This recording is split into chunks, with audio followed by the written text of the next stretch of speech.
이 이야기는 10년 전쯤 중학생이었던 나와 동생이 실제로 겪었었던 이야기이다. 어머니는 일찍이 돌아가시고 아버지와 여동생 3명이서 함께 살았지만 아버지는 매주 지방 출장을 다니셔서 거의 집을 비우셨고 여동생과 나 단 둘만이 거의 함께 생활했다. 당시 우리 세 가족은 부천의 한 주상복합주택으로 이사를 가게 되었다. 많이 허름했지만 매우 싼 가격의 매물을 구하여 아빠도 좋아하셨고 주변에 놀 곳도 많고 바로 앞에 학교가 있어서 나도 매우 마음에 들었다. 그런데 이사를 간 당일 옆집 아주머니가 아빠에게 이상한 이야기를 하였다.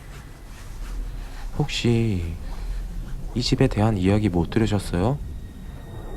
이 집은 원래 무당이 살던 집인데 대문 앞에 큰 부적도 붙여놓고 집안에 큰 신당도 모셔놨던 집이에요. 집안에 귀신이 붙어있을 수도 있으니 조심하세요 라고 말씀하셨다. 하지만 아빠는 우리 집은 그런 귀신이나 미신 따위 믿지 않으니 괜찮습니다 라고 말씀하셨고 대수롭지 않게 생각했다. 아버지는 이사를 마치자마자 일 때문에 바로 지방에 내려가셨고 동생과 나는 다시 단둘이 있게 되었다. 낮에 아주머니께 깨름칙한 말도 들어서 살짝 무서웠지만 대수롭지 않게 생각하고 새로운 집에서의 두근거림과 설렘만을 가지고 첫날 밤 잠자리에 들게 되었다. 그리고 바로 그날 밤부터 시작되었다. 귀에서 들리는 이명 소리에 잠에서 깼다. 잠에서 깬 순간 이명이 더 커졌고 눈을 번쩍 떴으나 몸이 움직이질 않았다. 당시 첫 가위를 눌렸던 나는 상황도 모른 채 눈만 깜빡이며 전혀 움직이지 못하였다. 그리고 그때 좁은 방문을 비집고 무언가 들어오려는 게 보였다. 엄청나게 큰 검은 공이 내 방문을 비집고 들어오고 있었고 나는 너무 놀라 눈을 감으려 했으나 눈이 감아지지 않았다. 그렇게 그 검은 공은 내 방에 들어와 내 몸을 짓눌렀고 나는 엄청난 공포 속에 밤을 새야 했다. 새벽을 겨우 버텨 동이 틀 때야 겨우 가위에서 풀려났고 나는 너무 큰 공포에서 깨어나오지 못하고 하루 종일 멍한 상태로 있었다. 동생에게도 이야기했지만 동생은 아무 일 없이 잘 자고 일어난 상태였고 나는 어제 괜히 아주머니에게 이상한 말을 들어 무서워서 헛꿈을 꾼 거라고 생각하고 잊으려고 애썼다. 그리고 이튿날 밤 어제보다 더 강한 이명을 느끼며 나는 똑같이 눈을 번쩍 떴다. 하지만 이번엔 무언가 달랐다. 어떤 아이가 바닥을 기고 있는 것이 보였다. 아이는 의자를 짚고 책상에 기어 올라갔다. 그 다음 장롱을 타고 올라갔다. 그리고 떨어졌다. 둔탁한 것이 으깨지는 소리와 함께 아이가 다시 의자를 짚고 책상에 기어 올라가는 것이 보였다. 아이의 머리는 깨져 피가 흐르는 상태였다. 그러나 아이는 멈추지 않고 올라가다 떨어지고를 미친 듯이 반복했다. 나는 너무 무서워 눈물이 나오고 소리를 지르고 싶었지만 목은 무언가에 꽉 막힌 채 목소리가 나오지 않았다. 얼마나 힘을 주었을까. 억지로 힘을 주어 목이 다 쉰 채로 소리를 낼 수 있게 되었다. 그때 그 아이가 내 쪽으로 고개를 돌려 나를 쳐다봤다. 머리는 다 터져 뇌가 보였고 뇌수와 피로 범벅이 되어 있었다. 한쪽 눈은 반쯤 흘려내려 있었다. 그리고 아이는 자신의 검지를 입에 갖다 대고는 쉿 이라며 얼굴을 일그러뜨렸다. 나는 소리를 지르며 잠에서 깨었다. 깨었을 때는 아직 새벽이었고 눈물로 범벅된 채로 깨어 미친 듯이 심호흡을 했다. 소리를 지르고 싶었지만 목은 쉰 상태였다. 다음날 도저히 참을 수 없던 나는 아빠에게 전화를 해 이 집이 이상한 것 같다.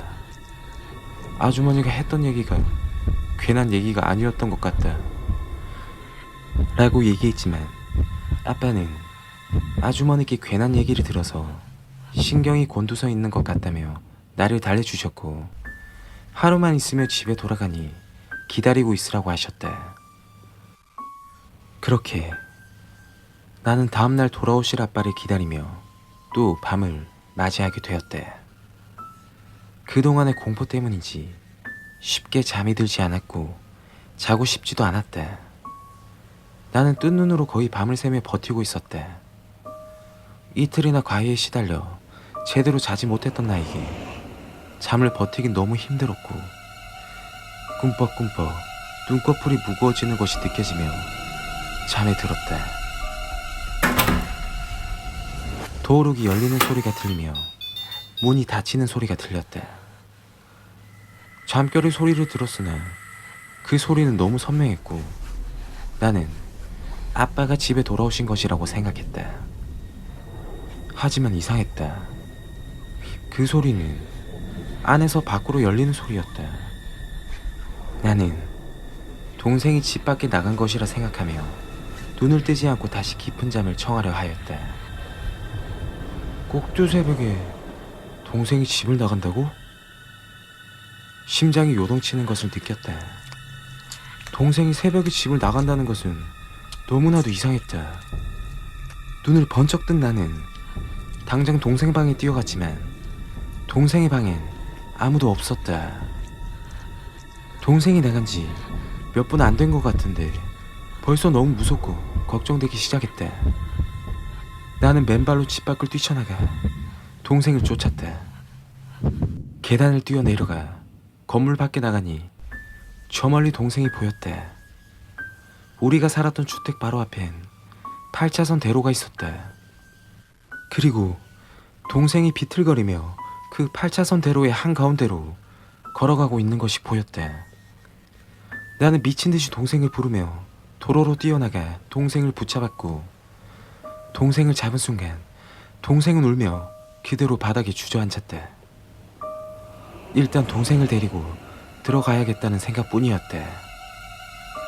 그렇게 나는 동생과 함께 집에 돌아왔고 집에 모든 불을 킨 채 동생을 진정시키고 자초지종 이야기를 들었다. 동생은 방에서 자고 있었다고 한다.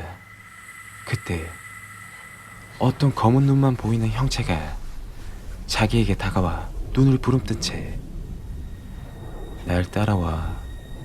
따라오지 않으면 네 오빠를 죽여버릴 거야 라고 엄청나게 무서운 목소리로 말을 했고 동생은 겁에 질려 그 검은 형체를 따라갔다고 한다. 너무 무서웠지만 검은 형체는 자신을 놔주지 않았고 더욱더 검고 깊은 어둠 속으로 끌고 갔다고 한다. 그리고 그때 누군가 동생을 부르는 소리가 들렸고 뒤를 돌아보니 자신을 향해 뛰어오는 내가 보였다고 했다. 내가 동생을 잡는 순간 그 꿈에서 깨어났고 눈을 뜨니 8차선 대로의 한복판이었다고 하였다. 그 얘기를 듣자마자 나는 아빠에게 전화를 하여 방금 벌어진 상황을 얘기하였고 새벽이었지만 연락을 받은 아빠가 급히 오셨다. 곧장 짐을 싸고 그 집에서 나갔다. 그리고 며칠 동안 할머니 집에서 살며 새로운 집을 구해 이사를 갔다. 그때 있었던 일은 아직도 잊을 수가 없다. 물론 다른 가족들도 그러할 것이다.